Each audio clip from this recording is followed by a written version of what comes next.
Andrew Holland joining in on the show right now, Naresh Mirani as well on the charts. Andrew, hi, afternoon. Let me begin the conversation with you. What's really spooking the global markets right now? Do you think the excesses of the Trump rally getting shaken off a little bit today? Yeah, I mean, you're bound to see a little bit of, slowdown in the index from its rise. But one thing that has clearly happened is that all the attention and all the focus is now on the US, and that's what we've seen in terms of the markets, not just the equity market, but obviously the currency and to some extent crypto as well. So I don't see that stopping. I think that's going to be the kind of theme as Trump puts together his administration and America First kind of comes out of this. So I think the bad news is that for emerging markets, any kind of passive flows which might have come are going to be directed towards developed markets, but particularly the US. So I think there's too many kind of uncertainties for emerging markets up until after the 20th of January. Of course, tariffs is one of them, but it really is what will countries do about it. We're seeing the Chinese already depreciating the currency. That's going to have knock-on effects for other emerging market currencies, including ours.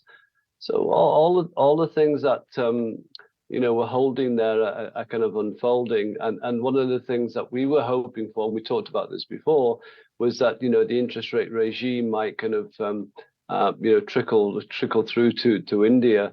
But again, with thoughts about tariffs possibly kind of increasing inflation in the short term, the Fed may well go on hold in December, which means that the kind of expectation that we had of a rate cut here might kind of be pushed well into 2025, which is not great for our markets and particularly the kind of financials.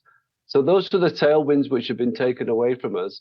And the earnings season, I'm sure you've talked about it quite a lot anyway, has been particularly poor. But what's more concerning is that both the revenue line and, more importantly, margins across sectors have really taken a beating, and I'm not sure how they're going to improve from here in the very short term. Indeed, as far as the earnings seasons is concerned, but the one space which is holding out today is real estate.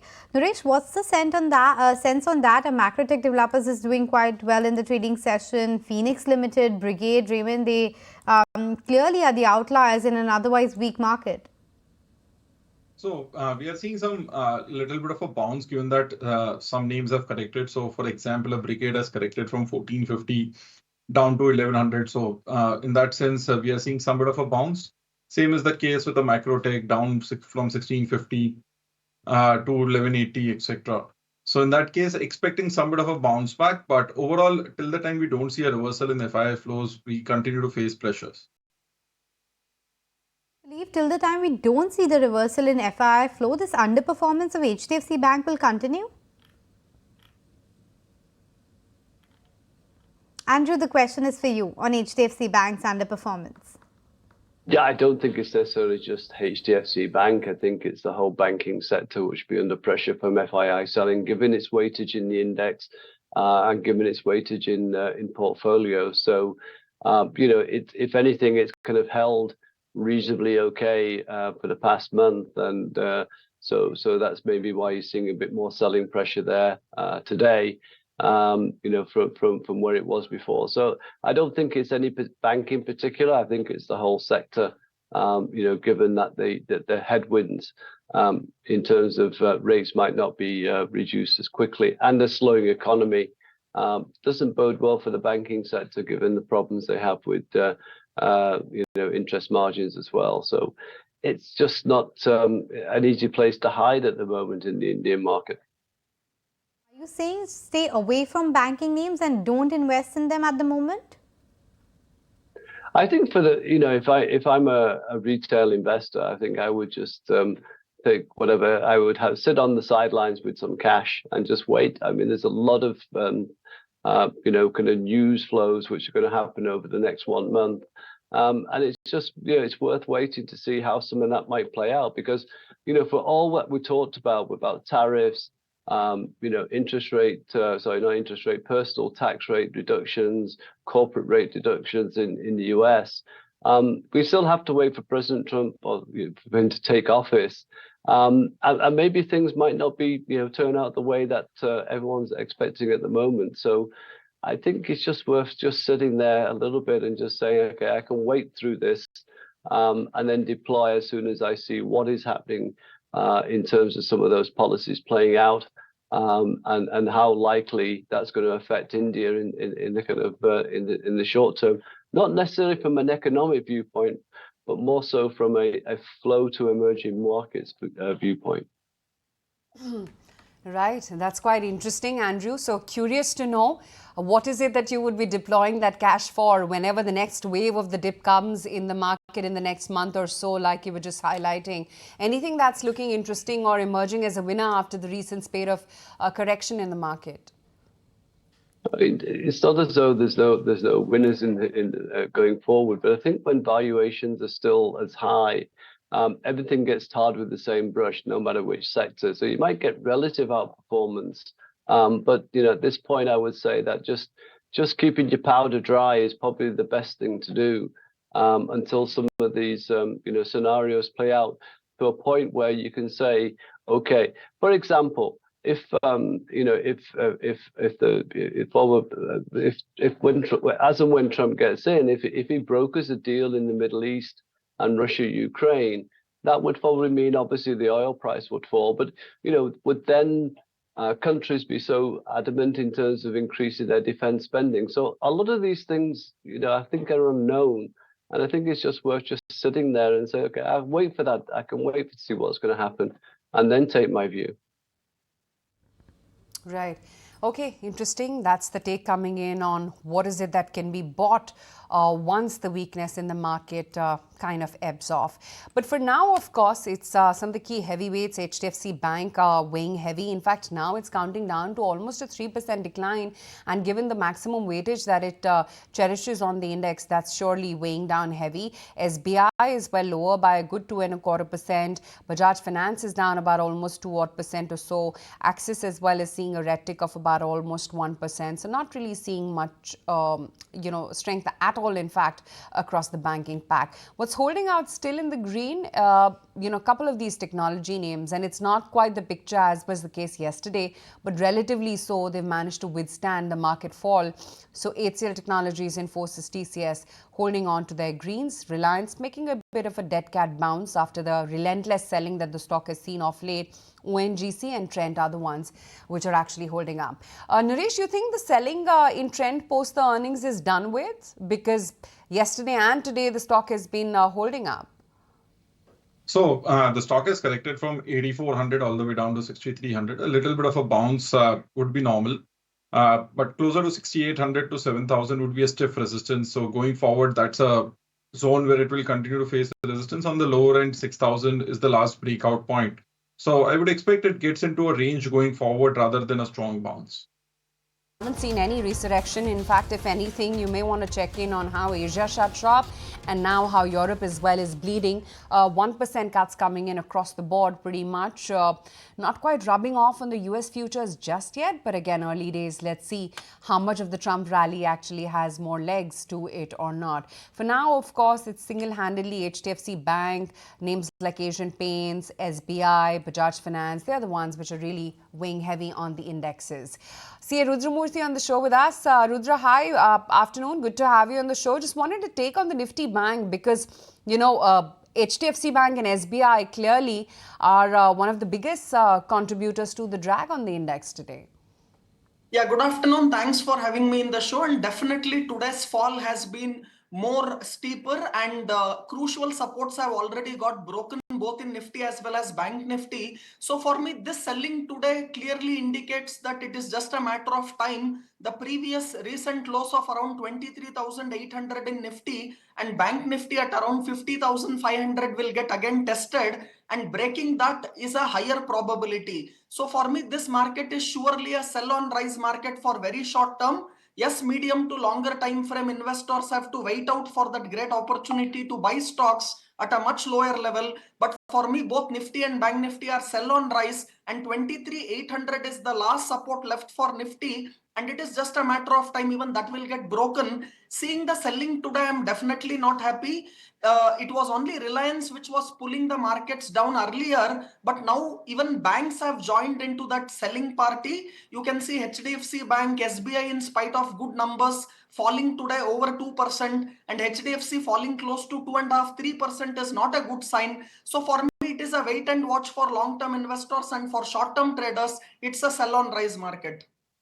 Sell on rice kind of market, not liking the texture at all. But Andrew wanted a better sense with respect to consumption. Earnings season, of course, clearly hasn't been good, but the commentary regarding second half also hasn't been that optimistic. And that's clearly showing in the YTD figures, where Tata Consumer stock is down 11% for the year, Dabur is down 8%, HUL is down 8%, Britannia is down 5%, and a lot of these FMCG companies haven't delivered any returns if you look at 12 to 18-month performance. Is it the time to perhaps buy some of these names that they're, getting closer to the bottom, or there is a couple more quarters of pain left in these? To pick on one sector, it's okay, but I would say that this is a trend which you're going to see across all sectors, because I'm just not seeing the catalyst for earnings to move higher. If I think about government spending, I'll come back to FMCG, but government spending really has to take off, and private capex as well, which is just not happening. So, that has a multiplier effect across different industries and the economy. So that's not picking up. As regards FMCG, well, the commentary, as you said, is poor, right? I mean, they're saying urban consumption is starting to slow, and there's not enough pickup in the rural economy for that to kind of make up the difference.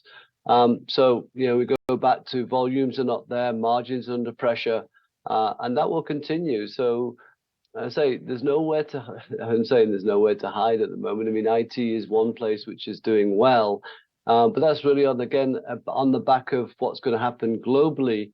If the US cuts corporate tax, then that's obviously the kicker for the IT sector, in terms of that's where the narrative is at the moment. So otherwise, for the rest of the sectors, it's more more concentrated in India, which most of them are obviously. It's going to be tough work to get your volumes and your margins higher from this point on. So again, I go back to just sitting on the sidelines isn't a bad thing to do. These ratings anyway were very high, and there's probably more kind of PE compression to come until earnings start to kind of pick up. Not just for FMCG, but for other sectors. So you've got to look closely of where the growth is going to come from. I still think, hospitality, people traveling, I still think that will be a key feature, at least for the next year or so. And there's obviously not great, a lot of supply coming on in the hotel sector, for example. Airlines look okay. And I think, the kind of premiumization is happening, but it's happening in pockets. So, alcoholic and non-alcoholic drinks are the place to be there. And finally, electronic manufacturing, because if India is going to do that China plus one, then electronic manufacturing, I think, is still a great area to be in the long term. So those are three themes I'm playing. But if markets go down, then these stocks go down with them. Yeah, although some of them have barely gone down. Case in point being the stock that we were just flashing, that's Kane Industries as well. In the meantime, let's just see what else is happening in the market right now. Trend continues to hold out. ONGC, HCL Technologies, Infosys, Sun Pharma and Reliance surprisingly seeing a little bit of a bounce. TCS, ICICI Bank flattish right now in trade. Indocent, Titan, Hero MotoCorp, they're just at best relative outperformers, or at least resilient to the rest of the market. BEL, HDFC Bank, Britannia, SBI, Tata Motors, they continue to see a fall. Naresh, just wanted your sense in on the entire auto pack, and when do you think names like a Tata Motors, Maruti, which have been sort of weighing heavy and more so after their earnings, when do they see a meaningful bounce come in, or at least some consolidation? So for now, the trend is pretty weak across the board. And given the extent of the rally, so if you look at Tata Motors, the stock went from 400, 450 levels in 2023 all the way to 1150. Out here, a major support for the stock comes closer to that 750 mark. From that price point, I would expect some bit of a bounce back or a short-term bottom to be in place. Maruti, on the other hand, 10,000 remains a very important support, 10,000, 10,500. That's where it all started from. For now, in the near term, 11,000 has been acting as a support.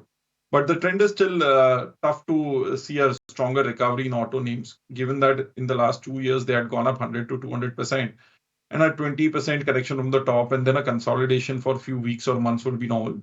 So I think in some cases we get into a further correction, in some cases we get into a consolidation, but a strong rally does not look a probability in the near term. The take coming in, a strong pullback doesn't seem on the cards as far as the auto stocks is concerned. Andrew, we'll let you go on that note. Thanks so much for making time and speaking with us. A couple of these urban consumption names are in focus. Jubilant Foodwork has been doing well since the start of the trading session. We are expecting numbers for Nykaa to come by very shortly, and we'll get Snehi to join us to talk to us about the expectation. But talking about the BPC category, Shoppers Stop has been making inroads in that space, and my colleague Asta Chopra caught up with the management at Shoppers Stop. Hear out what they have to say about the way forward. We have just opened the first Armani boutique in New Delhi at Promenade Mall last week. We will have 2 more boutiques that will come up, one in Mall of Asia very soon and another one in Jewel Drive in Mumbai. Armani one. Armani Beauty Boutique. Beauty boutique. So if you think about it, this is the moment people have been waiting to celebrate. Yeah. And these are amazing and iconic brand. We will also have a Prada boutique that will come up soon. So technically, we already have a NARS boutique which is there in Select City. We'll have a few more coming up. So to your point, I think this is a great moment for all the discerning Indian consumers who have been wanting to shop beauty in their home ground.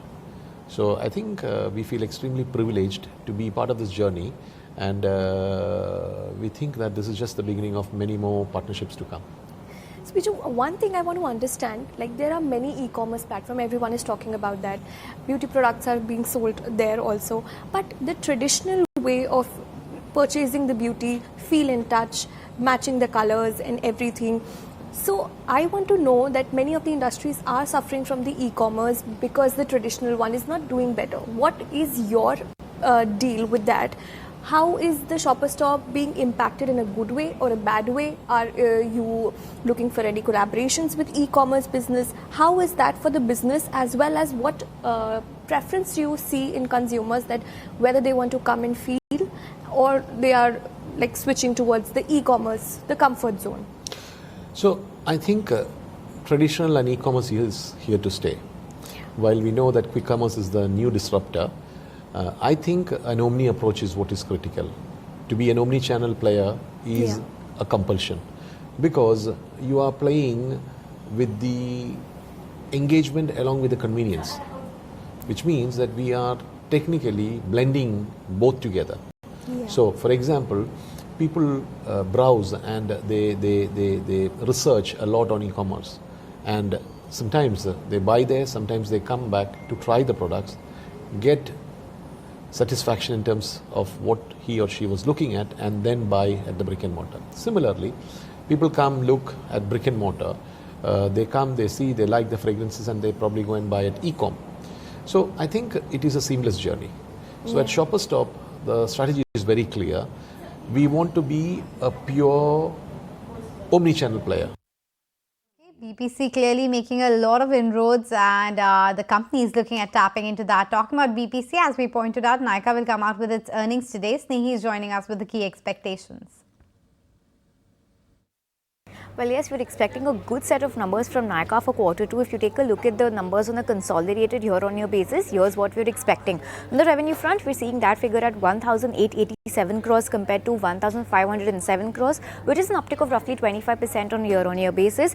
EBITDA, we're expecting that figure to go up by 42.4% at 114.8 crores this time.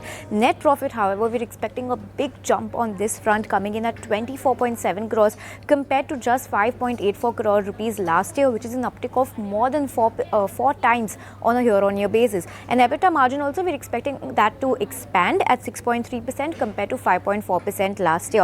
Some key expectations then, we expect the BPC segment, which is the beauty and personal care segment, top line to grow at 30%. The fashion segment top line is expected to grow at 25%, and the operating leverage in BPC and the lower losses in the fashion segment are expected to drive margin expansion this time around. Now, what we'll be watching out for when the earnings come out, the BPC segment, the advertising revenue of that segment and the EBITDA margin improvement is something that we'll be keeping a close eye on. BPC new customer addition will also be important to watch out for. And on the fashion segment, the net sales value growth and the loss reduction are going to be important metrics to watch out for. But well, yes, overall, we're expecting a good set of numbers from Nykaa for quarter 2. Okay, a good set from Nykaa. Let's see whether that can fill up the stock or not. For now, we're going to take a very quick break, come right back. We'll continue tracking markets on the other side. If you like this video, then like, share and subscribe to ET Now.